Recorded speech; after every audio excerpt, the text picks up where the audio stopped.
Radio Libertaire, la voix de la fédération anarchiste, sans Dieu, sans maître, sans publicité, à Racaille, la numéro 80. J'entends pas d'applaudissements, bon, enfin tant pis. Non mais t'as vérifié là quand même? Pas non, vraiment, toujours mais, pas. Mais je trouve que 80, ça fait sympa. Oui. Ben, on va rester à 80. On va rester à 80, avec Maïté, le retour dans la régie. Bonjour Maïté, on est vachement content de te revoir. Grand moment d'émotion. Grand moment d'émotion, ouais, c'est vrai, au bistrot, on a failli tomber, mais bon, on s'est ressaisi quand même, parce que on est quand même solide, hein, enfin, on va en donner l'illusion en tout cas. Et Piquécou, sa jeune arpette, donc on voit deux têtes qui s'agitent derrière les vitres, avec Jean. Salut à tous. Salut à tous, ouais, vous avez vu cette voix énergique.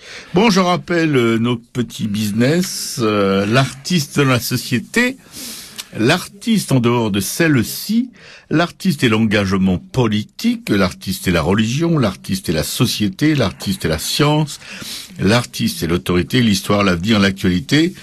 Et tout de suite, on passe à la pause musicale avant Raymond la science. C'est parti!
Alors, vous venez d'entendre Tracy Chapman, Talking About a Revolution.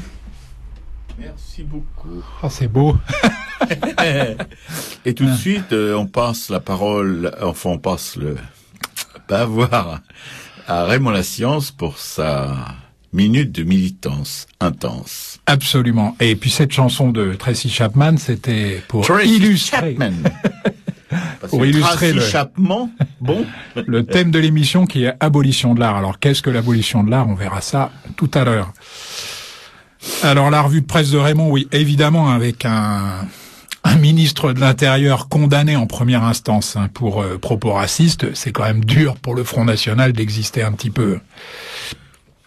Mais la bête immonde est encore agitée de quelques soubresauts, comme on a pu le vérifier avec Marine Le Pen, vice-présidente donc du FN et candidate à la succession de son père à la tête du parti, qui a proposé ni plus ni moins que de rétablir la peine de mort pour les trafiquants de drogue au lendemain de la mort d'un jeune à Marseille.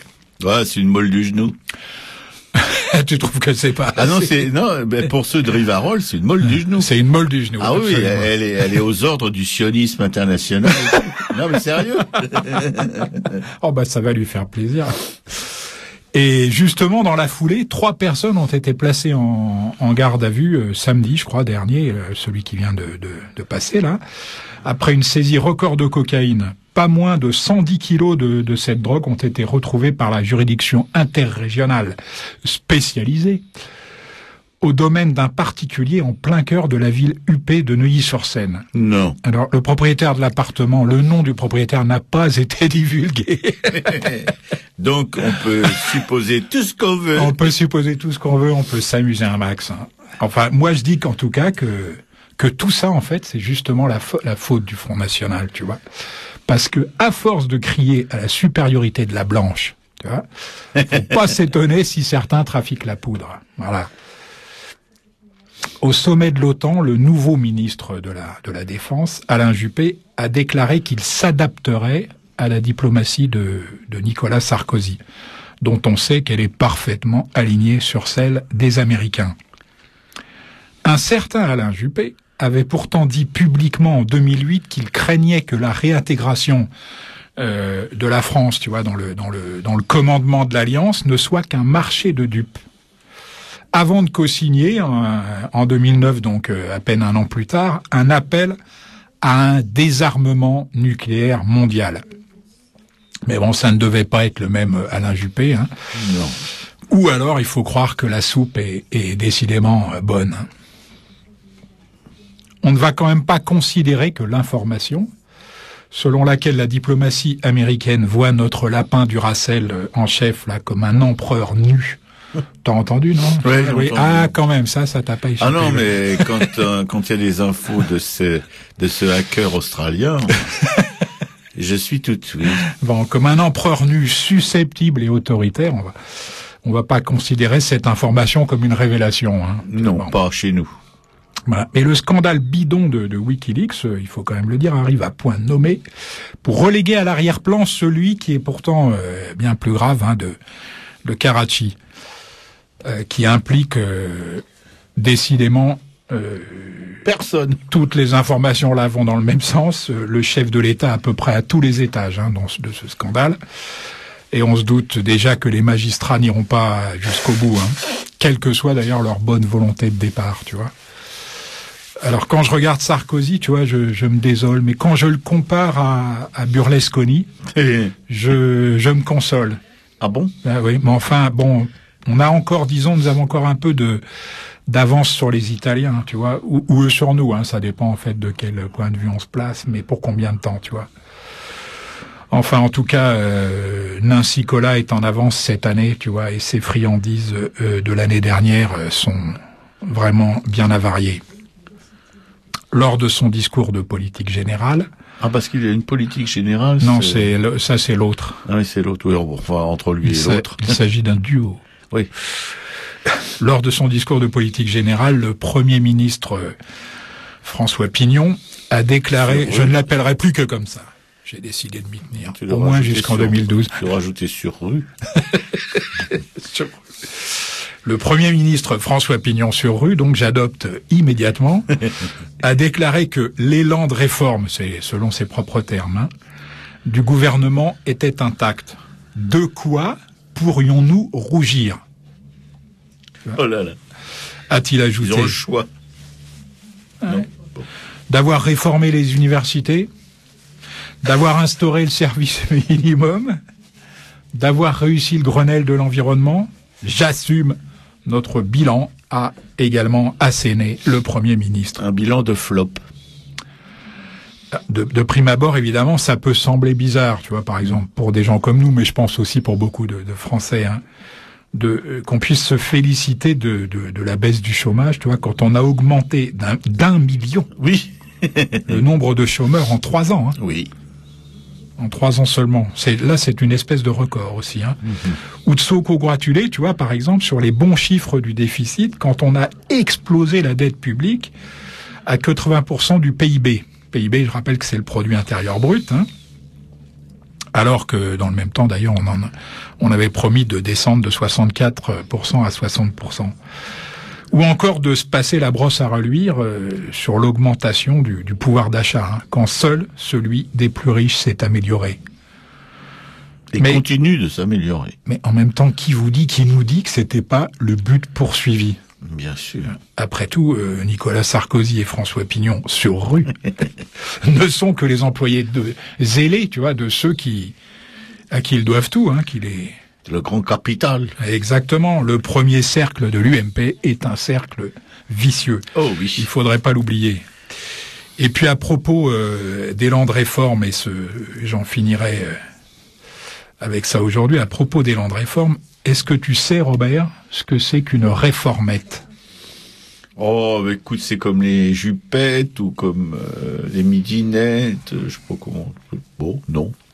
Oui, c'est pas loin de ça. C'est pas loin de ça. En fait, une réformette, c'est une très grande réforme, mais avec des talonnettes. Voilà, c'est tout pour aujourd'hui.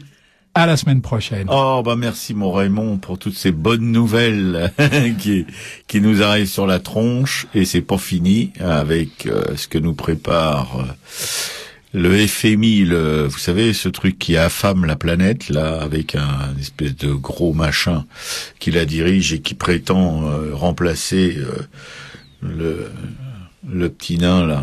Alors, à part la petite nain, on aura un bouffi. Oh.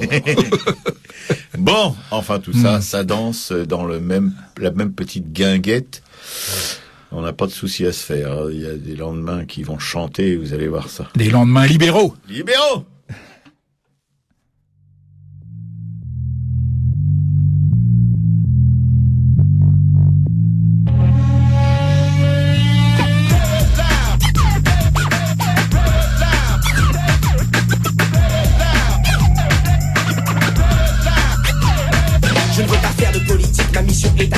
Mais quand je vois tout le trafic, on ne peut pas rester pacifique. L'État se gave et les gens qui le composent sont braves. Arrêtez de me mentir, nous en sommes esclaves. Esclaves de leurs décisions, esclaves de leur passion. Ils jouent un jeu et nous en sommes les pions. Tu rentres dans la vie active, bienvenue dans le monde des requins. L'État est pire qu'un gang, ils nous volent dans la main. Il n'y a rien à faire, accepte tout part en guerre. Les magouilles dans de l'essence ont géré mes affaires. Maintenant je prends du recul, je vois qu'on nous encule. Je calcule, j'accumule les formules, prends des coups et bascule. Mais jamais je ne capitule. Une société de consommation, voilà l'éducation pour nos garçons. Assassin Production se lève et dit non. Non à la soif de pouvoir dans un monde de moins en moins pur. Oui à la culture pour bâtir mon futur. Je pointe du doigt le gouvernement et l'assemblée pour vous dire que je ne serai jamais esclave de votre société. Assassin rôle. Yeah man, je suis d'accord avec toi. Dictation du budget d'encore une fois. Les lois sont bien ancrées, la 5ème République est loin de changer. Les partis se renvoient la balle quand ça commence à chauffer. Dans mon quartier, le 18e arrondissement, mon port s'y élarge, éduqué et comprend. Il paraît que c'est plus facile d'être écouté quand on est blanc. Il paraît que je suis un fils de bonne famille, donc en avant. Car depuis l'âge de 15 ans, je combats et j'abats tous ces fils de pute qui se croient trop haut quand ils nous voient. La vie est pleine de principes, qui a instauré ça? Je sais que dans mon pays, la religion chrétienne en a l'état. Selon le passé, selon l'éducation, selon l'histoire d'un peuple, chacun a sa vision, chacun a sa vision, mais aussi sa version, et elle n'est jamais en accord avec la Constitution. Je rentrerai dans le système car je n'ai pas le choix, mais ce sera pour mieux lequel vous pourrez m'appeler renégat. Mais je ne suis qu'un poète qui gêne quand il injecte, grâce à sa tête, une description parfaite du pouvoir en place, que je glace et sur glace, puis dans mon espace il s'efface. Vous comprenez, la nouvelle génération en a assez d'être esclave de votre société. Yeah, la nouvelle génération vient avec Assassin. Le pouvoir en place n'est pas actif. Des lois, des sous, pas. Yo, rock, squat, man. Vive la politique, poésie, encore une fois. Si tu te fais pécho avec mes pas 10 grammes de hashish, tu es un dealer, un criminel aux yeux de la justice. Mais quand un ministre se fait prendre à détourner de l'argent, le parlement vote la relax et le voilà libre comme le vent. Personne ne peut rien dire, personne ne peut rien faire. C'est comme ça, le dossier est clos, pour eux c'est clair. Mon esprit analyse, transcrit sur le papier tout ce qui à mon avis pourrit la société. Ce type ne représente que le premier chapitre de l'accumulation des fils de bâtards qui contrôlent ma nation. Oui, Assassin Rocking Squat aujourd'hui pousse des portes. NTM Production m'apporte son soutien et m'escorte. Dans ma quête, ils acceptent mon concept pour enfin tenir tête aux dirigeants d'un gouvernement. Oui, nous sommes des troubles faits car la fête est fini. Sérieuse ma mission quand il s'agit de ma vie. Le pouvoir est légal, mais légal pour qui? Le système tourne dans le sens de mes ennemis. Mais mon style s'y frotte et développe l'antidote contre une politique qui suffoque, donc je la bloque. Et rétorque de ma voix quelque chose de sensé. Je ne serai jamais esclave de votre société.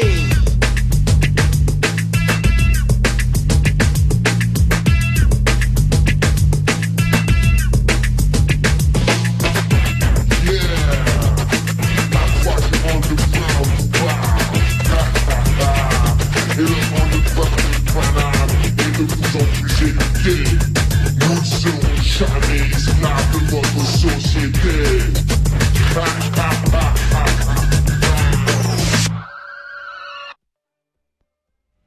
Alors c'était le groupe Assassin, esclave de votre société.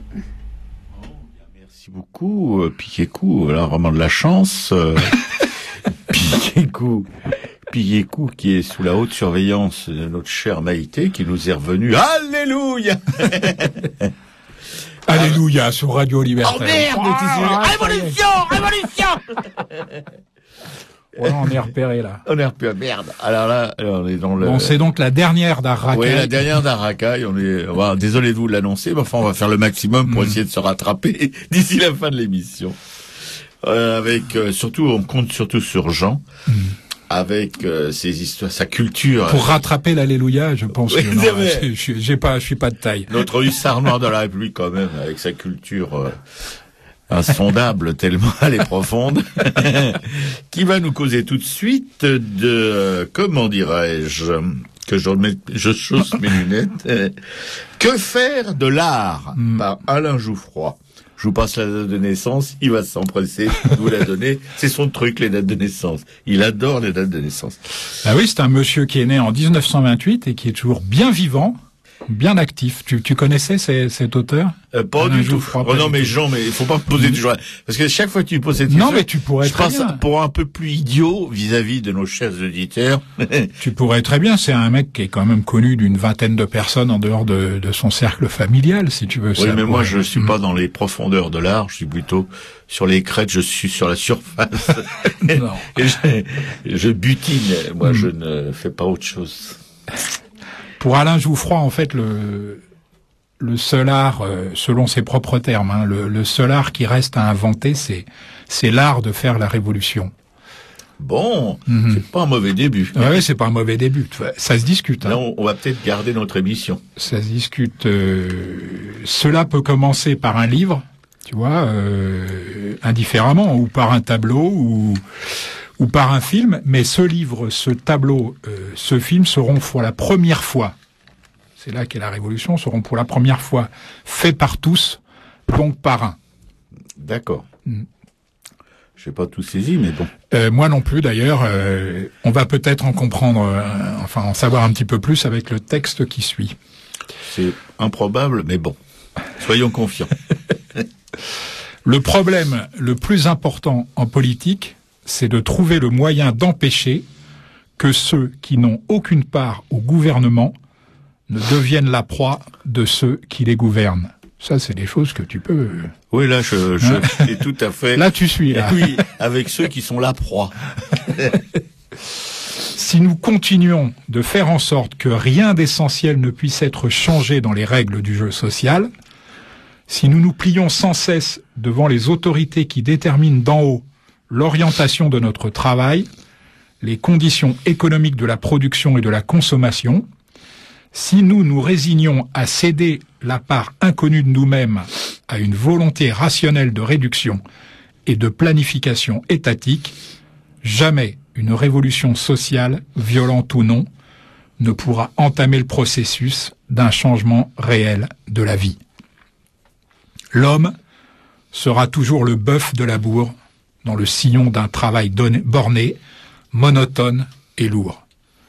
Mais si nous prenons au contraire conscience que nous sommes tous des producteurs et que c'est de nous et de nous seuls que dépendent le sens et la fonction de tout ce que nous produisons, que notre intervention n'est pas remplaçable, que notre responsabilité est illimitée, que nous pouvons toujours faire plus ou autre chose que ce que nous faisons, qu'il n'y a pas de loi que que nous ne pouvons transgresser, que la force répressive est la simple traduction d'un renoncement collectif, et que la grève mondiale illimitée pourrait être déclenchée au-delà de toutes les frontières à la suite d'un nouveau Vietnam où télépathiquement et de proche en proche chacun pourrait se sentir concerné, alors l'art servira à rendre visibles les nouvelles possibilités qui nous sont offertes, et l'utopie qui préside à l'art deviendra enfin la propagande la plus immédiate et la plus efficace pour une vérité à conquérir et qui changera l'erreur de l'impuissance en la tranquille certitude de reprendre l'histoire dans nos mains. Mais cette nouvelle conscience ne peut nous être donnée que dans la mesure où nous saurons réinventer toutes les valeurs culturelles, revoir, refaire même notre passé, ne plus obéir à aucun d'éthique historique qui naisse du sentiment de la poussière et de la fatalité. L'abolition de l'art a pour fonction première de ruiner toutes les mythologies culturelles sur lesquelles les pouvoirs cristallisent l'image de leur propre supériorité, de leur propre intelligence. L'art est le fauteuil dans lequel s'assied l'État pour se plaire à lui-même. Il y a toujours des bibliothèques derrière les chefs d'État.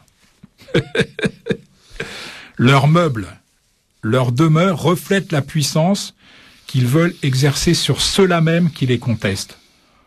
Or, nous ne changerons l'horizon politique qu'en cessant de tourner autour d'un centre autoritaire. Nous n'entrerons nous-mêmes dans la souveraineté qu'en refusant de la déléguer à qui que ce soit et en la vivant par toutes nos volontés et par tous nos actes. Rien ne peut résister à cette exigence de transformation radicale et globale de toutes les valeurs de la culture. La pensée peut tout faire. Une constitution, un manifeste, un évangile, un code civil ou une nouvelle mise en équation de l'univers. Elle peut aussi tout défaire par cela même qu'elle impose, comme une évidence universelle. Voilà, alors les textes sur l'art, ça c'était donc un extrait de Que faire de l'art. Les textes sur l'art de Alain Jouffroy sont publiés chez Fage Éditions pour environ 20 €. Vous pouvez commander le livre à la librairie Publico, 145 rue Amelot, 75 011 Paris, métro Robert, j'aime bien faire. Fille du Calvaire ou Auverfance. Et le numéro de téléphone 01 48 05 34 08, comme ça vous vérifiez quand même avant d'y aller que le livre est disponible ou vous le commandez. Et puis le site internet de la librairie après les W, librairie-publico.com. Magnifique texte, Jean. Oui. Franchement, là j'ai tout compris. Oui, vraiment, surtout quand l'homme sera toujours le bœuf de labour dans le sillon d'un travail borné, monotone et lourd. Voilà. C'est ce qui peut, c'est la chose que je peux penser le matin quand je prends le métro pour venir ici, en voyant tous ces gens là qui courent pour pas arriver en retard au bureau. Ça m'a toujours semblé extraordinaire. Et de quand date ce texte? Alors là, je te le donne, Émile. Eh ben, ça date de la fin 68, juste dans la foulée des événements de mai, voilà. D'accord. Métro boulot dodo, tu vois. Et c'est lui dont tu parlais au bistrot qui a découvert l'anarchie à 40 ans? Non. Non, c'est pas de lui, toi. Non, ça c'est pas moi qui en parlais, c'est Piquet-Coup. Ah oui, c'est vrai, c'est notre... Parce qu'il arrive à Piquet-Coup de parler à partir du moment où elle a pas un micro de... Octave Mirbeau. Octave Mirbeau. Ah oui, Octave Mirbeau. On y viendra oui. à Octave Mirbeau. Oui, donc, et à cette occasion, on demandera donc à notre jeune arpette en technique, sous la haute surveillance de Maïté, à commenter un texte de Jean consacré à Octave Mirbeau. Bien, non, ça c'est vraiment passionnant comme... en tout cas, cet extrait-là donne vraiment envie de lire le bouquin. Oui. Tout à l'heure, après la pause musicale, on parlera un petit peu d'Alain Jouffroy, parce que c'est quelqu'un de vraiment très intéressant. Ouais, voilà. Ouais. Okay, oui, tu parleras de son parcours. Oui, absolument.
Alors c'était Sam Cooke, Chain Gang.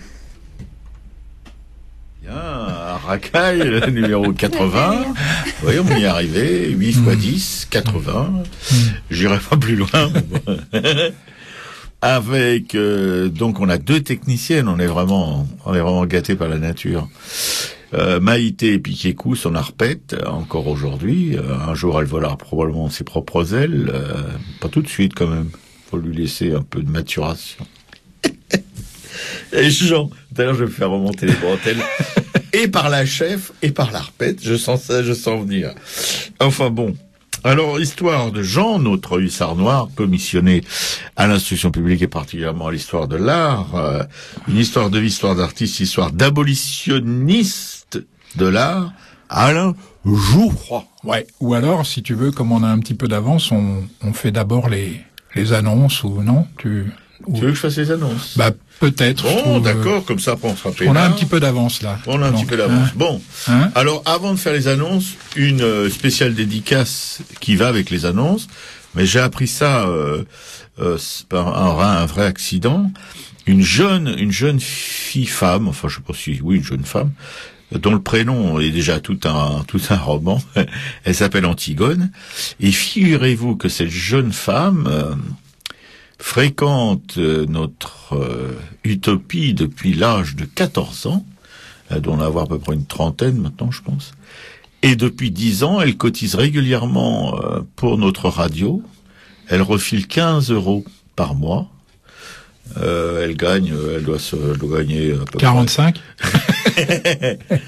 C'est pas une nantie, non, loin de là. Enfin, j'ai trouvé ça assez étonnant, quoi. D'ailleurs, d'avoir qu'une très très jeune fille, à 14 ans, elle était déjà à Donf. Elle écoutait Radio Libertaire déjà. Il y a donc presque à la naissance presque de Radio Libertaire, quoi. À peu près, oui. Si elle a 30 ans, ça fait 15 ans, bah oui, même, non, bien après, parce qu'on va fêter les 30 ans. Voilà. Donc, pour Antigone, quoi, une très jeune femme, donc, qui a découvert Radio Libertaire, elle avait 14 ans, et qui, depuis quelques années, eh bien, la soutient toutes ses petites forces. Voilà. Et puis aussi une dédicace pour un copain, qui de temps en temps remplace Maïté quand Maïté doit s'absenter, ou remplace Piquécou quand Piquécou peut pas remplacer Maïté qui s'est absenté. Henrik, qui voilà, qu'on aime beaucoup, et puis alors donc on lui fait un coucou depuis notre émission. Un gros poutou. Et un gros poutou. Et Henrik, il faut dormir de temps en temps. Hein. C'est impératif, parce que quand on te voit, tu t'étioles. Bon. Et puis, donc, notre annonce traditionnelle pour le soutien à la radio. Non, Hélène, je ne pleure pas. C'est simplement un rappel pour nos auditeurs que cette radio est une radio associative qui fonctionne avec le soutien de ses auditeurs qui peuvent le manifester en achetant la carte d'auditeur, justement, qui coûte 20 € et qui peuvent trouver la librairie Publico, dont Jean vous rappelle toutes les semaines l'adresse et moi, la station de métro. La librairie Publico, 145 rue Amelot, Paris 11e, c'est ça le 11e? Absolument. Absolument. Métro Oberkampf, fille du Calvaire. Voilà. on intervertit nos rôles, c'est bien. Ça nous arrive. Ça nous arrive, voilà. Librairie Publico, vous pouvez trouver toutes sortes de choses. C'est la caverne d'Ali Baba de la littérature militante, générale, CD, fly, affiches, t-shirts, bref. Et 2 permanents jeunes et dynamiques, Laurent et Max, qui vous reçoivent avec beaucoup d'urbanité. J'aime bien comment tu dis ça. Et puis, qu'est-ce qu'on a encore comme œuvre de la fédération? Eh bien, on a j'ai dit Radio Libertaire, j'ai dit la Librairie Publique. Oui! Notre journal, le Monde Libertaire, un magazine hebdo, avec encore là plein d'articles, des articles d'actualité, il y a des brèves sur l'actualité, il y a un édito qui est toujours assez intéressant. Il y a aussi une chose où l'autruche, quand l'autruche éternue, je crois, quelque chose comme ça, qui est pas mal aussi, et puis des illustrations, des cartoons de jeunes dessinateurs qui s'en laissent pas raconter par les classiques du cartoon français. Je veux parler des gens de Charlie Hebdo, qui depuis qu'ils ont été managés par qui vous savez, qui est maintenant passé dans une radio d'État où il continue son petit carnage. Business, oui. Voilà. Donc le Monde libertaire que vous pouvez trouver dans quelques kiosques de la capitale, où vous pouvez là les chourer si vous n'avez pas de thunes, et la librairie Republico où ça vous est absolument interdit, bien que vous savez que les anarchistes soient assez libéraux dans le sens, enfin pas dans le sens libéral du terme appliqué à nos politiques, mais enfin ils sont pas contre la reprise individuelle, mais bon, pas chez eux. Bon, j'ai tout dit, Jean. Ben oui. Bon, alors maintenant, on peut y aller. Juste avant d'en venir à Alain Jouffroy, je voudrais aussi signaler une exposition femmes d'ici et de demain. Donc ça, c'est à Issy-les-Moulineaux. C'est dans le cadre, en fait, du centenaire de la Journée internationale des droits de la femme. C'est une information qui nous a été donnée par notre amie Lydie Van den Busch, que nous avons déjà reçue ici. Alors, c'est à la médiathèque du centre-ville, c'est 33 rue du Gouverneur Général Eboué.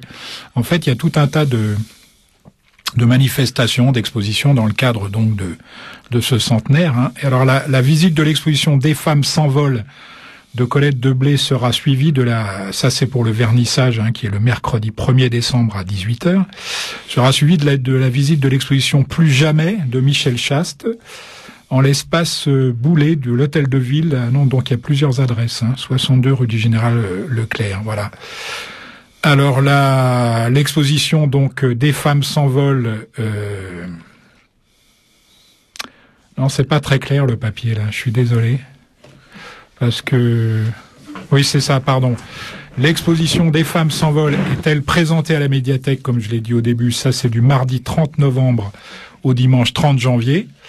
Et l'exposition Plus jamais, donc de Michel Chaste, est-elle présentée en l'espace Boulet du samedi 27 novembre au samedi 11 décembre. Voilà, donc des femmes d'ici et de demain à Issy-les-Moulineaux. Et alors Alain Jouffroy, très jeune en fait, son rapport au langage, on va dire, est marqué par le scandale Stavisky et puis le déclenchement de la révolution espagnole de 1936, auquel il assiste par hasard, un peu comme Robert. Assisté par hasard aussi à la révolution espagnole. Non, excusez-moi, c'est tout ce que j'ai trouvé pour qu'il s'intéresse à ce que je raconte. Non, mais... Il était en train de lire Le Monde libertaire. C'est prodigieux. Non seulement il en fait la promo, mais il le lit en plus. Ça, c'est un anarchiste. Dès comme ça, on n'en fait plus. Bon, voilà, ça y est, je suis habillé pour l'hiver. Tu peux poursuivre. Du haut de ses 8 ans, en fait, fasciné par cet épisode, il décide de l'écrire sur des carnets pour pouvoir, après son rapatriement, le raconter à son entourage. Donc là, je cite Alain Jouffroy lui-même. Précoce scribouilleur, j'ai tenu des notes dans la cave du consulat français de San Sebastián, où je me trouvais en vacances avec ma mère et mon frère cadet, dans un petit carnet où je notais les noms et prénoms des anarchistes espagnols qui nous gardaient et nous nourrissaient pendant le siège de cette ville par les fascistes du général Franco. Quand je suis revenu à Paris quelques jours plus tard, j'ai raconté cette histoire à mes camarades du lycée Montaigne, mais aucun d'entre eux ne m'a cru. Les journaux bourgeois français avaient en effet raconté que les 10 anarchistes espagnols nous avaient assassinés alors qu'ils nous ont à tous sauvé la vie. C'est alors que j'ai décidé de devenir écrivain. C'est pas beau, ça? Ah ouais. Comme quoi l'anarchie suscite des vocations. Tu vois, j'ai bien fait de te distraire. Oui, oui. Absolument. Sa carrière littéraire sera profondément influencée par la lecture des œuvres d'André Breton, qu'il rencontre par hasard en 1946 au Grand Hôtel d'Angleterre de Wellgoat. Devenu membre du mouvement surréaliste, comme vous allez voir, c'est pas pour très longtemps, il y rencontre le peintre Victor Brauner, dont nous parlerons bientôt. Reparlerons, parce qu'on en a déjà causé. On en a parlé à propos d'un texte de Juliette. Exactement, ouais. Bravo. Non, il suit. Ah non, mais quand il s'agit de Juliette, j'ai une mémoire étonnante. Ah oui, c'est curieux. Elle est très sélective. Oui, mon Alzheimer se défile à ce moment-là. Merci Juliette. Et les poètes aussi, Stanislas Rodansky, Saran Alexandrian, Jean-Dominique Ray et Claude Tarnot, avec qui ils sont exclus en fait il est exclu en 1948 pour travail fractionnel. Je mets ça entre guillemets parce que j'avoue que ça m'a laissé pantois. Lui, il s'agit, c'est sans doute mieux de quoi il s'agit, hein. De cette expérience douloureuse, j'imagine que ça signifie trop d'individualisme, hein, c'est ce que je pense, c'est ce que je subodore, mais bien sûr. De cette expérience douloureuse dont Henri Michaud et Francis Picabia lui font d'ailleurs mesurer le caractère précieux, hein, pour sa propre indépendance ou trajectoire, hein, si on veut, se dégagera une trajectoire justement originale, toujours tendue entre la tentation de l'action collective et celle de l'autonomie poétique, hein.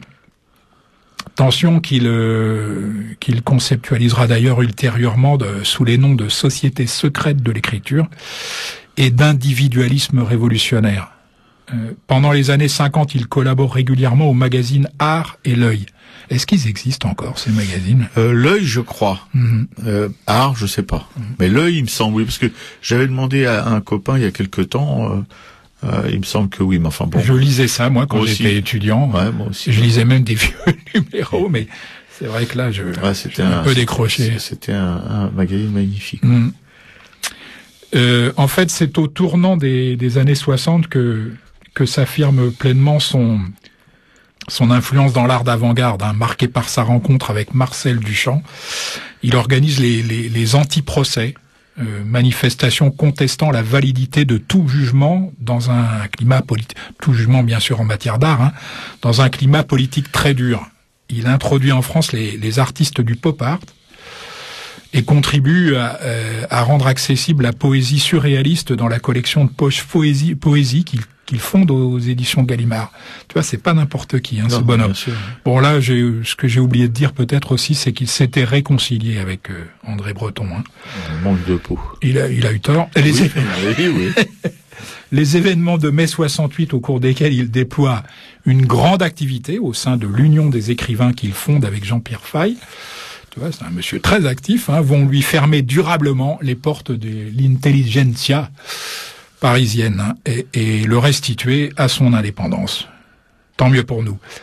Alors proche de Louis Aragon, il défend les peintres de la figuration narrative et publie un certain nombre de jeunes poètes qui se révéleront les plus importants de leur époque, hein. Ceux du manifeste électrique aux paupières de jupe ou encore ceux du manifeste froid, hein, entre autres. Les années 80 sont pour lui le début d'une rencontre progressive mais passionnée avec la civilisation extrême orientale. Sa poésie, que l'on peut considérer comme héritière à la fois de Nietzsche et Rimbaud, tu découvriras ça, je t'offrirai un livre d'Alain Jouffroy, a trouvé une nouvelle résonance dans une génération de jeunes écrivains, un temps regroupés au sein du mouvement Avant-Poste. Voilà. En 2007, il a obtenu le prix Goncourt de la poésie pour l'ensemble de son œuvre. Et puis, il s'est beaucoup intéressé à un peintre complètement atypique qui s'appelle Christian Bouillet, dont nous parlerons. Christian Bouillet ? Absolument. Tu connais ? C'est le père de Arthur, qui était là dans la régie une fois, là. Le monde est petit, là, ouais. J'avoue que ça me la coupe, je ne savais pas. Ouais. M'a dit Arthur. Qui s'est branché il y a quelques années. Ouais. Ouais. Et ben voilà autre chose. Ouais, qui a son atelier à côté du mien, quoi. Ouais. Super. Ouais. Ouais, non, voilà. C'était quelqu'un que j'ai très peu connu, je l'ai croisé comme ça, on s'est dit bonjour, on s'est souri. C'est toujours sa compagne qui habite là avec son fils. Ah, c'est extraordinaire. Ouais. Christian Bouillet. Ouais. Christian Bouillet, bien sûr. Oui, tout à fait. Oui.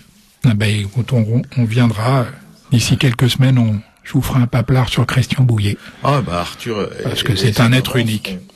Sont très touchés par ça. Voilà. Il a été défendu vraiment par Alain Jouffroy, qui sont devenus très très amis. Et il est totalement, assez oublié aujourd'hui, quoi. Christian Bouillet. Ouais. Voilà. Dis donc, c'est fou ça. Voilà, donc c'est fini pour Alain Jouffroy. Enfin, quand je dis c'est fini, il a écrit tellement. Oui, avec Jean, c'est jamais fini. Ah non, surtout pas avec lui. On reviendra régulièrement à lui parce qu'il a écrit beaucoup sur l'art et beaucoup de choses extraordinaires. Voilà. Et si les papiers de Jean vous passionne, vous pouvez toujours, si vous avez des questions à lui poser, téléphoner au studio de la radio 01 43 71 89 40.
Alors c'était Tiken Jaffa Koli, je ne veux pas ton pouvoir. Radio Libertaire, la voix de la Fédération anarchiste. Et vous avez entendu une autre petite voix de la Fédération anarchiste qui vous annonce le nom des chanteurs et leurs chansons. Bon. Piquet-Cou qui disait à Robert, je ne veux pas ton pouvoir. J'ai pas très bien compris de quoi il s'agissait. Ouais, moi non plus, enfin bon. Arakaï, le numéro 80! Et puis tout de suite, on va pas s'étendre sur cette émission, bon, qui vit peut-être ses derniers instants. On va passer donc la parole à notre hussard qui va encore, mais c'est pas nous gaver. Non, nous ne sommes pas des canards et nous ne produisons pas de foie gras. Mais bon, quoique des radios pourraient rêver. Qui va vous parler tout de suite là de Poijon. Eh ben, d'Yves Klein. Ah bah oui, un pote à Jouffroy. Voilà, parce que Christian Bouillet, on en parlera ça a été vraiment le grand amour pictural ils ont été très amis aussi d'Alain Jouffroy. Ouais. Il a été aussi très copain avec Yves Klein, qui a une trajectoire un peu comme celle qui est mort très jeune de Bouillet, c'est-à-dire qu'il est mort jeune, mais lui sous la lumière, voilà, sous les projecteurs, alors que Bouillet est mort dans l'ombre. Oui, tout à fait. Yves Klein, lui, c'est 1928 1962. Alors c'est pas seulement un amour d'Alain Jouffroy, hein. C'est aussi un amour de jeunesse personnelle que je vais vous raconter. Oh, mon pauvre Jean. Hein. Oui, ça m'est passé, Robert. Ah bon? Oui, ça m'est passé, ça. Mais Ah bon, bon. il y a des choses comme ça. Eh oui, non, mais j'étais, bon là. T'as aimé Van Gogh aussi, toi, quand t'étais jeune. T'as aimé Van Gogh. Ah oui, ça, oui. Bah, moi aussi, tu vois, il y a des amours de jeunesse comme ça. Il faut pas les renier. C'est non, pas non, bien sûr. C'est pas parce qu'on est passé à autre chose. Hein. Tu vois, par exemple, quand j'étais enfant, j'étais amoureux de Gloria Graham, une actrice de cinéma américaine. Inconnue. Elle me faisait vraiment un effet bœuf. Ah ouais. Bah, un jour, je vous parlerai de Gloria Graham. Ah oui, non, mais avec plaisir. Ouais. Elle me fait moins aujourd'hui quand je regarde, si tu veux. Bien. Ma propre compagne est passée par là. Et Gloria Graham me fait moins d'effet depuis. Mais enfin bon. Je l'embrasse, ma compagne. La compagne en question, elle nous écoute peut-être. Peut-être. Ah bon. Bonjour Francine.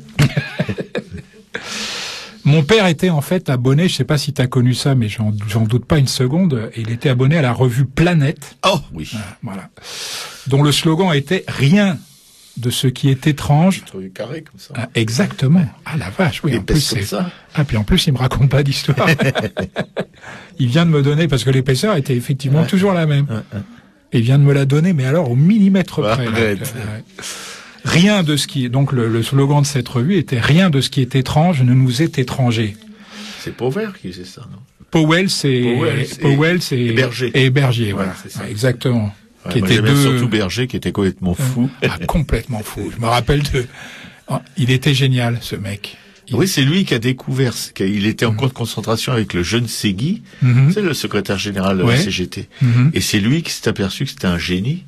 Et qu'il l'a protégé, enfin, s'il y avait des groupes comme ça de communistes, de gens qui protégeaient et ils l'ont protégé, parce que Segui, il était très très jeune, c'était un adolescent. Ouais. Donc c'est Berger qui s'est rendu compte que Segui était un génie, et pas l'inverse. Non, parce que Segui était un ouvrier, quoi, un enfant. Ah oui, d'accord, ok. C'est plus émouvant dans ce sens-là, en fait. Je suis d'accord. Ouais. En fait, ils avaient écrit avec Louis Powell Le Matin des Magiciens, un truc qui était destiné à une espèce de bouquin consacré au réalisme fantastique, à l'ésotérisme, enfin bon, et dont ils pensaient que ça resterait très confidentiel. Et le succès était tel que, avec l'argent et sur la notoriété qui leur est venue, ils ont pu fonder la revue Planète. Voilà. Et ben c'est justement dans Planète que j'ai découvert, tu vois, un jour, sidéré, parce que je lisais ce truc, mon père faisait semblant de ne pas remarquer que je me jetais sur ce truc dès qu'il l'avait lâché, tu vois, que j'ai découvert sidéré, je sais pas quel âge j'avais, j'étais tout jeune. Oh, tu devais être très jeune. Ouais. Encore un précoce. Toi-même, tu devais être adolescent. Ah non, moi j'étais plus qu'adolescent. J'avais une vingtaine d'années quand même. Moi, j'ai essayé d'être gentil pour une fois. Enfin bon. Et un jour, donc, dans la revue Planète, je découvre sidéré un jeune artiste qui recouvre de peinture bleue. Tu vois, il y avait toutes les photos à l'appui, on pouvait pas en douter une seconde, quoi, qui recouvrait de peinture bleue des femmes nues, tu vois, avant qu'elles ne déposent l'empreinte de leur corps, tu vois, sur une toile qui m'a paru d'un blanc. Alors là, pour le compte, bon. Malgré une carrière artistique qui n'aura duré que 8 ans, c'est vraiment une étoile filante, Yves Klein, ami personnel donc d'Alain Jouffroy, comme je l'ai dit, est considéré aujourd'hui comme l'un des plus importants protagonistes de l'avant-garde artistique, d'après-guerre, on va dire. Ouais.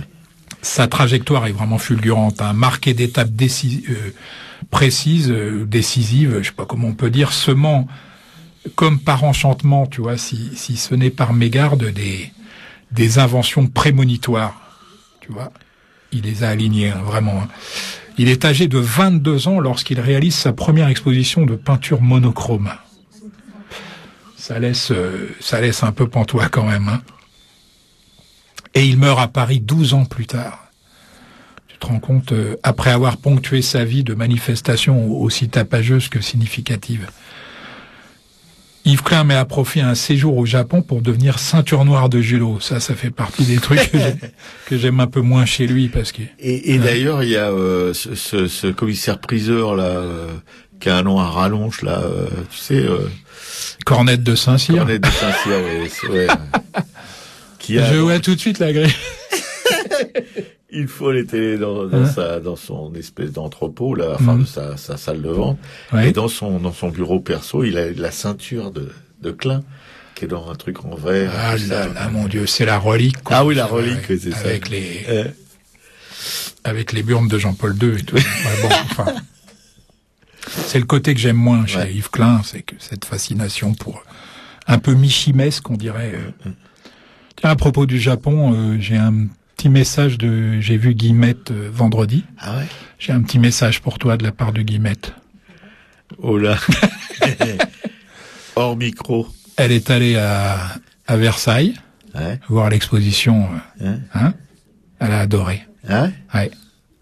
Guillemette a adoré. Ouais, c'est bien Guillemette a adoré. Bravo Guillemette. Donc Robert va y aller. J'irais bien, mais Versailles non. Il a deux influences majeures, deux personnes qui peuvent c'est pas moi, hein, c'est Juliette, Bertrand et Guillemette, voilà. Ouais. Deux personnes qui peuvent le traîner à Versailles. De cette discipline-là, je parlais donc de sa ceinture qui maintenant est chez Cornette, le cher Cornette, rigoureusement pratiqué, on va dire, hein, était vraiment impressionnant, lui vient sans doute le goût de ce qu'on appelle aujourd'hui un art du comportement, dont il a donné d'ailleurs un premier exemple avec son saut dans le vide.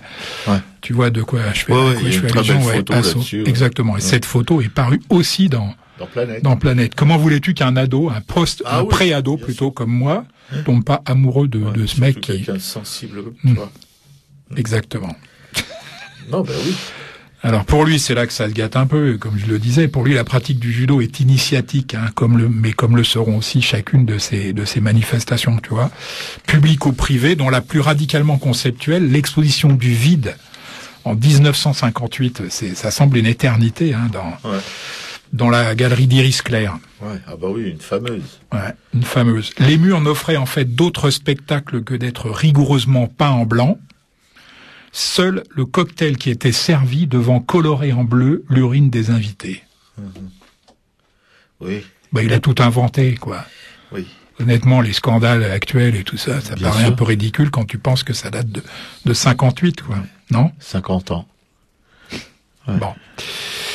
Une des réalisations les plus spectaculaires d'Yves Klein, hein, où se conjuguaient les techniques déjà du happening et de ce qui n'était pas encore appelé le body art, loin s'en faut, fut l'exécution publique le 9 mars 1960 de plusieurs anthropométries dans les locaux que j'ai un peu évoqués tout à l'heure, hein, dans les locaux de la Galerie internationale d'art contemporain à Paris.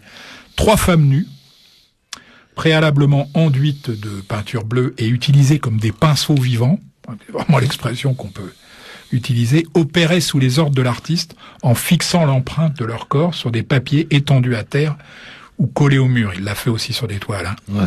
Un orchestre de 20 musiciens jouait pendant ce temps la symphonie monotone conçue par le même Yves Klein. C'était vraiment un mec super doué, quoi. Et enregistrée par Pierre Henry. Tous les musiciens sauront à qui je fais allusion. Hein. Derrière ces provocations se cachait en fait un goût de l'absolu, de l'infini, du cosmos, qui avait commencé avec la découverte du bleu, qu'on appelle aujourd'hui le bleu Klein, hein, dont il disait au cours d'une de ses conférences, « Le bleu rappelle tout au plus la mer et le ciel, ce qu'il y a après tout de plus abstrait dans la nature tangible et visible. » Usant systématiquement de la monochromie, il a rajouté une autre couleur ensuite, hein, une espèce de rose. Déjà, c'est moins réussi. L'artiste décora de cette manière le foyer de l'opéra de Gelsenkirchen, y ajoutant des reliefs muraux en éponge naturelle stratifiée au polyester. T'as vu aussi ça? Oui. Le bleu est pour Yves Klein plus qu'une couleur, un symbole, une réalité cosmique que confirment les photographies de la Terre prises de la Lune. Tu te rappelles du mot de Paul Éluard? Non. La Terre est bleue comme une orange. Ah ouais. Ouais. Voilà. Cette volonté de participer à la vie même de l'univers le conduisit à se servir des éléments, la pluie et le vent, en soumettant à leur action des papiers pigmentés. Puis il se saisira du feu, en attaquant au lance-flammes au centre technique du gaz de France, des cartons à l'amiante pour que de leur combustion naisse une forme. Tu vois, mais moi, ça m'avait fait un effet, tu vois. Ce mec, il était très soutenu hein, par Planète. Ouais. Et l'œuvre de Klein fit sourire, à part le Powell et Bergier, elle a fait sourire à la plupart de ses contemporains et est aujourd'hui un objet de référence, pour ne pas dire de révérence. Ouais. Ça, c'est pas forcément une nécessité, mais bon, c'est comme ça. Le chant d'un homme, tu vois, qui ne séparera en fait jamais son art de sa vie. Voilà. Mais c'est vrai qu'une trajectoire de 8 ans, Ouais. il n'y a pas de place pour le délitement, quoi. Voilà. Alors je vous mettrai une photo peut-être d'une performance, donc d'une anthropométrie en cours hein, de Yves Klein sur le blog de l'émission http://arracaille.blogspot.com. Ouais, c'est curieux. Enfin, c'est pas curieux, Jean, mais et tu vois, avant que tu parles de Klein dans cette émission, je peux dire que vraiment, pour moi, c'est le type même de l'artiste insupportable. mais là, je pense que je vais quand même me calmer un peu et essayer de le regarder d'une manière différente. C'est ça qui est important dans ce que tu nous racontes souvent. C'est que tu nous fais découvrir des artistes, enfin en tout cas pour moi, que je conchis allègrement. Et puis là, comme je te connais, je me dis s'il en parle comme ça, c'est que ça doit quand même pas être complètement nul, quoi, tu vois. Et même presque le contraire. Et aussi, quand tu parlais d'Iris Clerc qui a supporté donc Klein, l'a fait découvrir peut-être aussi. C'est là les galéristes de cette époque, parce qu'elle a aussi explosé chez Sac. Mais vraiment, c'est là. Et là, elle trouve. Mais voilà, quelqu'un qui est elle capable, trouve une oreille. Qui est capable de Klein à chez Sac. Je sais pas s'il y a beaucoup de galéristes actuellement, enfin de gens qui s'occupent d'art qui seraient de ce capables grand écart. De ce grand écart. Et puis après, en plus, elle s'est ruinée en plus. Ah. Oui. Ça fait beaucoup tu vois, Elle s'est ruinée parce qu'elle a vraiment craqué tout son fric pour supporter les artistes. Ça fait beaucoup d'arguments en faveur d'Iris Clerc, quand même. Voilà. Bien.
Alors c'était Burning Spear, Slavery Days. Merci Piquet-Cou. Enfin, encore quelques séances et puis tu seras au point pour annoncer les... Pour venir en invité. Allez, bonne celle-là. Racaille, la numéro 80, avec en régie Maïté et Piquet-Cou, le maître et l'élève, et puis Jean, toujours commissionné par cette émission à vous engourdir les oreilles. Carrément, ouais. Non, je déconne. Voilà, vous narrez des histoires d'artistes, des histoires de l'art qui nous enrichissent. Écoute, il y a sur 85 000 auditeurs, parce que c'est les chiffres qui nous ont été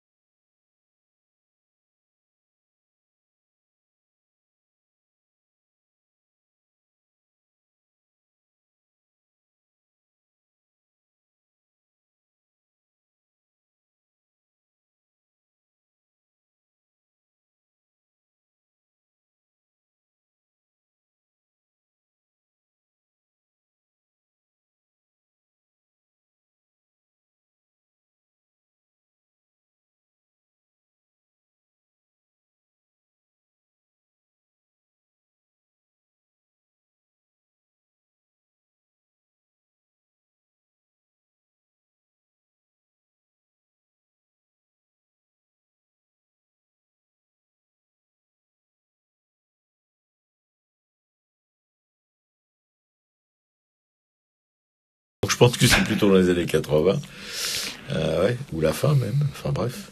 Et il était toujours en activité. Il travaillait principalement en Afrique. Il allait en Afrique travailler avec... il faisait des espèces de grands formats en papier. Il travaillait avec la terre, qui trouvait sur place, qui délayait, puis enfin bon, c'était très intéressant. Ah bon, tu vois. En fait, ils ont adopté un comportement, les artistes d'Arte Povera, qui consiste à défier l'industrie.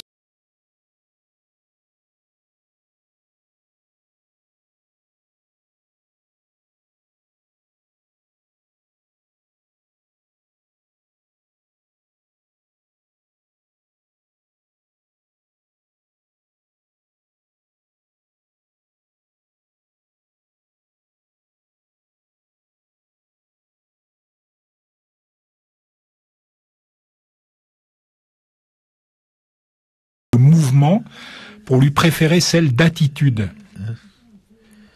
Dans ce sens, Arte Povera est socialement engagé sur le mode révolutionnaire.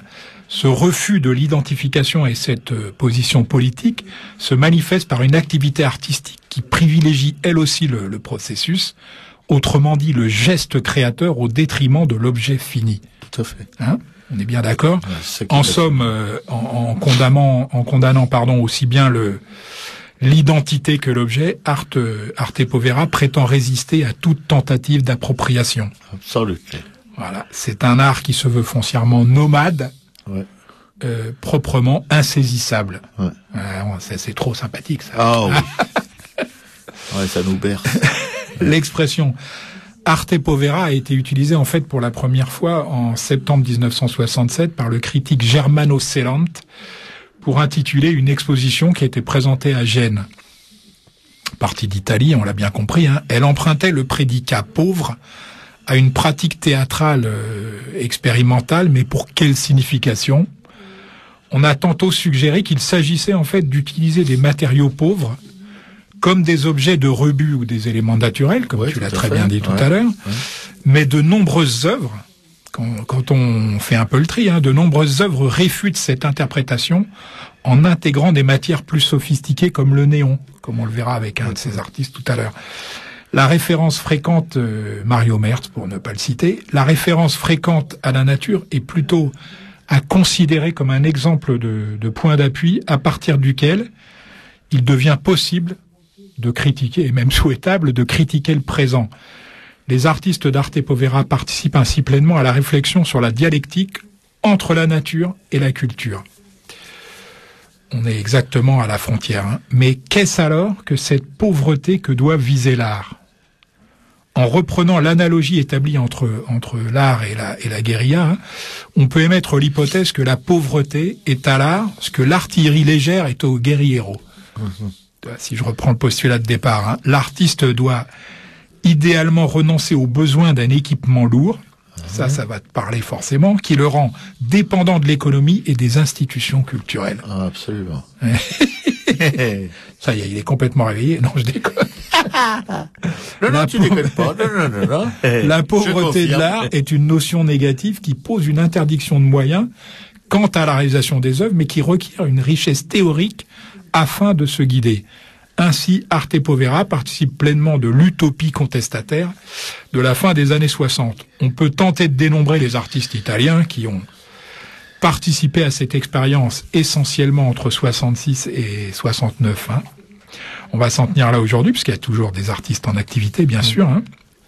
Giovanni Anselmo, je vais vous les donner par ordre alphabétique, parce que c'est le seul ordre que je trouve à peu près respectable, hein, même si évidemment il y en a qui sont plus célèbres que d'autres. Giovanni Anselmo qui repositionne, on va dire, les matières pour tenter de leur redonner leurs qualités originelles. Tension, énergie, éternité, basées sur les lois de la physique comme la pesanteur, la gravité et leur transformation possible. Granit et laitue, rail de chemin de fer, éponge végétale, hein, par exemple.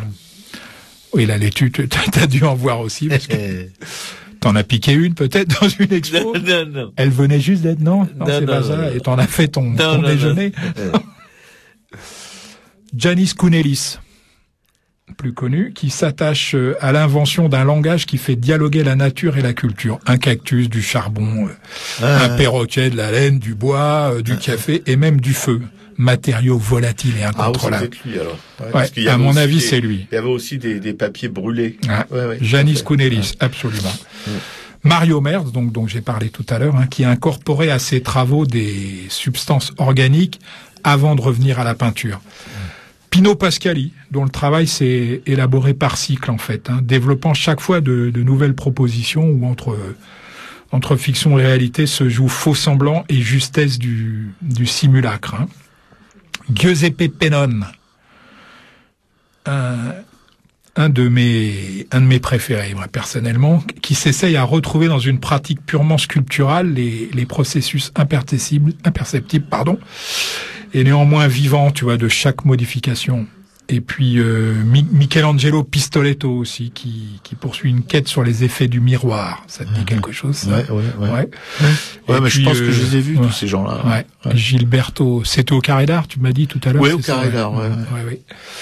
Gilberto Zorio, enfin, dont les pièces proposent aux spectateurs de voir leurs propres paroles devenir esprit. Ça aussi, c'est très intéressant. Voilà, des œuvres d'Arte Povera, je ne sais pas encore laquelle je choisirai, sur le blog de l'émission, http://arracaille.blogspot.com. Ouais, et c'est encore, je crois, un mouvement qui peut inspirer vraiment des artistes actuels, quoi. Ah oui, complètement. Ah oui, c'est justement par le peu de moyens mis en œuvre, par cette espèce de pauvreté, d'ascèse même, ça excite terriblement l'imagination. Exactement. Ça alors donne ça, vraiment envie de faire. Ça, c'est très bien de le dire. Ouais. Et puis je vais juste faire les deux expos comme ça. Ah bah oui, parce que j'ai le rapin. Comme ça, tu as le dernier quart d'heure pour te lâcher sur le rapin social. Ouais. La minute vitale, la rubrique vitale du rapin social. Je vous avais parlé déjà de l'expo Basquiat. Ça confirme un peu ce que je subodorais, c'est-à-dire que dans toute la presse, on va vous présenter ça comme la grande surprise, le succès surprise de cette fin d'année. Mais voilà, bon, il y a des queues épouvantables, c'est pratiquement impossible de rentrer. Essayez quand même. Des gouttes de fréquenter les expos, exactement. Essayez quand même. Et puis donc les deux expos, c'est Portrait d'écrivain, ça c'est un petit clin d'œil à Alain Jouffroy, c'est à la maison Victor Hugo. C'est 6 place des Vosges dans le 4e arrondissement de Paris jusqu'au 20 février 2011. Portrait qui atteste des relations intenses entre écrivains et photographes du 19e puis du 20e siècle. Il révèle la persistance de la démarche artistique des photographes vers les écrivains et comment les maîtres de la littérature ont souvent en fait pressenti la qualité d'artiste des photographes, bien avant qu'ils soient considérés comme tels. Et puis Heinrich Kuhn, ça c'est au musée de l'Orangerie. Là, on a envie de se mettre au garde à vous. Non, quand Non. tu verras l'étoile, non. C'est au musée de l'Orangerie, dans le jardin des Tuileries, dans le 1er arrondissement de Paris. Ah ouais, d'accord. Jusqu'au 24 janvier 2011, c'est les techniques d'impression, en fait, les techniques d'impression photographique utilisées par Kuhn ont pour nom gomme bichromatée. Ça va parler qu'aux photographes, mais bon, c'est à la fois un peintre et un photographe. Platinotypie, gomogravure, photypie ou encore tirage et report à l'huile. Voilà. Le résultat, c'est-à-dire c'est un travail dont on peut pas en fait définir précisément la frontière entre photographie et peinture. D'accord. Voilà. Et le résultat est tout simplement fascinant. Ok. Voilà. Bien. Heinrich Kuhn. Heinrich Kuhn, ja.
Alors c'était Massilia Sound System, il y a des fois.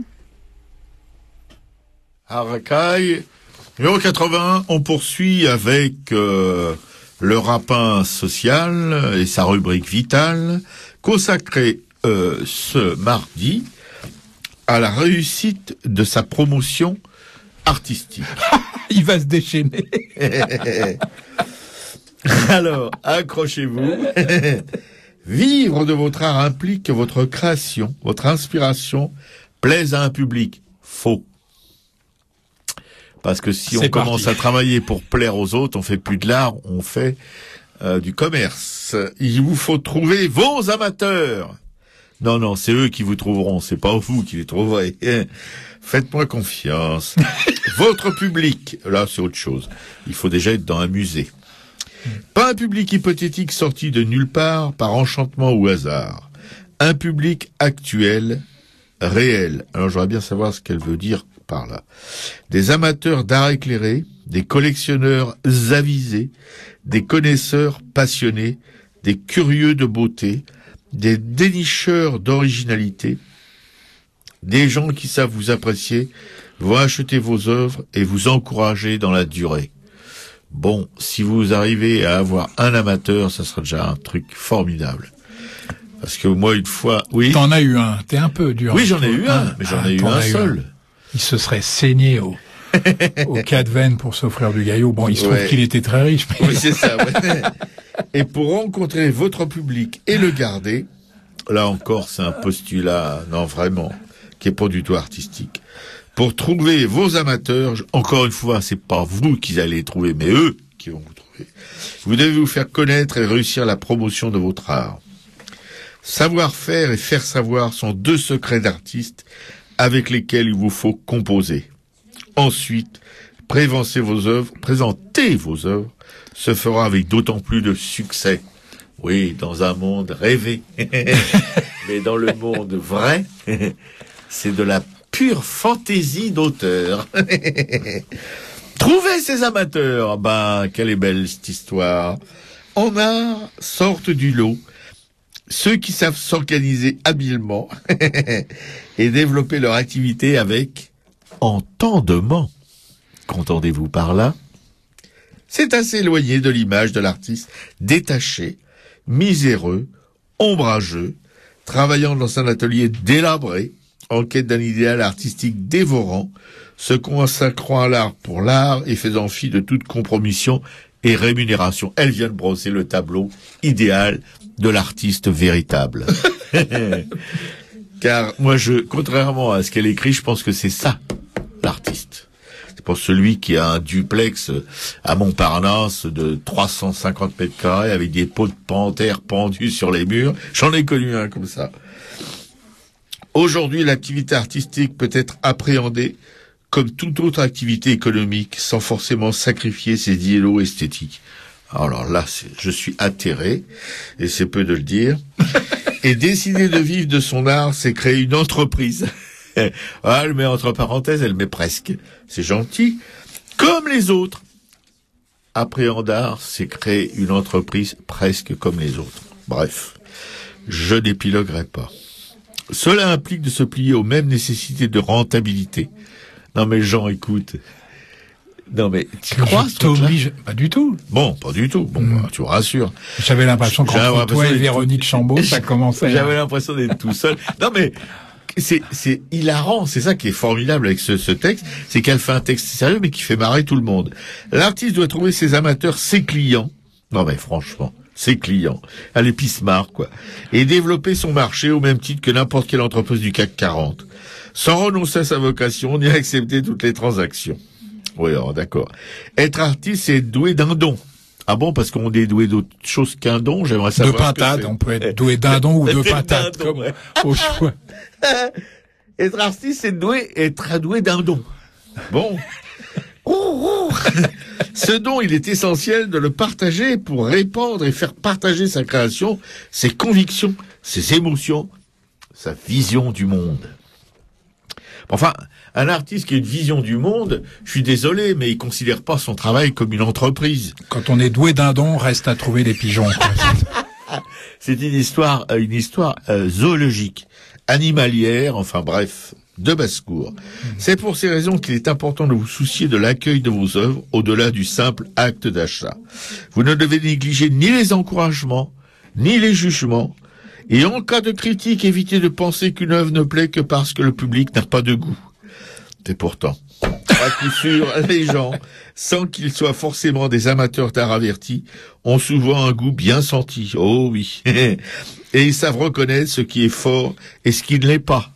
C'est-à-dire, ce qui est fort pour la plupart des gens, c'est un sous-bois avec la mère de Bambi qui vient d'être tuée par un chasseur.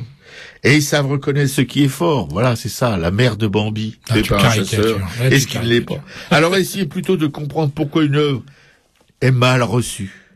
Cela est parfois d'un profit plus grand que si vous l'aviez vendue. Là, on est vraiment dans le supermarché. Bon, je ne vais pas poursuivre parce que... Non, mais tu oublies. Tu fais mine d'oublier, je dirais plutôt, que 85%. Oui. Les gens qui sont par exemple inscrits à la Maison des Artistes sont forcément des fans de ce bouquin parce que ce qui les intéresse, c'est effectivement de monter une entreprise. Ah ça, je suis d'accord avec toi. C'est donc à eux qu'on s'adresse. Oui, c'est à eux qu'on s'adresse, mais je les hais. Parce que c'est évidemment c'est une vision de l'art et je la fréquente toutes les semaines, tous les week-ends. Non, on ne dira pas où. On dira pas où. On ne dira pas que c'est eux. Non, on dira pas que c'est eux. Non, on le dira pas. Voilà, on a honte. Bon, enfin. Passons, c'était la 80e d'Aracaille. Vous avez eu droit à une purge en fin d'émission pour après... Ouais, ça remplace les pruneaux d'Agen. Vous pouvez après aller tranquillement aux toilettes. Ceux qui ont bien suivi, ceux qui nous suivent en fait toutes les semaines, savent que c'est la 3e 80e. Voilà, c'est ça. Le guide juridique et fiscal de l'artiste, par Véronique Chambaud, aux éditions Dulot. Voilà. Avec merci Piquet-Cou, merci Maïté, merci Jean, merci Robert. C'était à Racaille. La dernière, avec un jingle pour la journée de la libre expression, de la liberté de tout ce que vous voulez. Absolument. Allez, salut à tous, à la semaine prochaine. Salut.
Peut-on parler de philosophie sans Bernard-Henri Lévy? Peut-on parler de consolidation de marché sans Jean-Pierre Gaillard? Peut-on parler de chirurgie esthétique sans Ariel Dombal?